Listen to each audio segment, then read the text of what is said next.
देखिए, नागपंचमी का जहाँ तक महत्व की बात करते हैं तो श्रावण शुक्ल पक्ष पंचमी के दिन नागपंचमी मनाई जाती है। और यदि इसके मनाने के कारणों को देखें तो गरुड़ पुराण में इसके कारण का अलग उल्लेख है, और बाकी वैज्ञानिक कारण देखें या सामाजिक कारण या धार्मिक कारण देखें तो अलग अलग उल्लेख आते हैं। गरुड़ पुराण में ऐसा कहा जाता है कि नाग पंचमी के दिन यदि नागों की पूजा की जाए और उनकी विधिवत पूजा के साथ यदि उन्हें दूध पिलाया जाए तो ऐसे में लक्ष्मी का घर में स्थायी निवास होता है।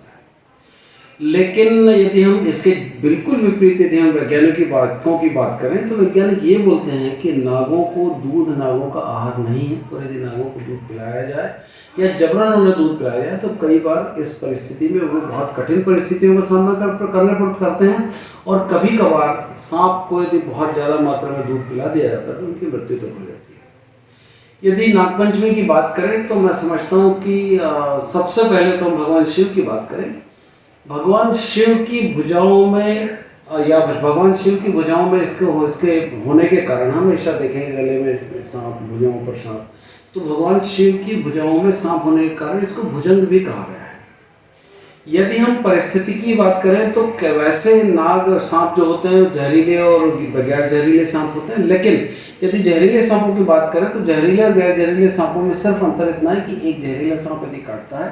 तो उससे मृत्यु लगभग सुनिश्चित है यदि इलाज नहीं होता, लेकिन कई बार गैर जहरीले सांप यदि काटते हैं तो ऐसी परिस्थिति में सिर्फ भय के कारण कई बार लोगों की मृत्यु होते देखी है।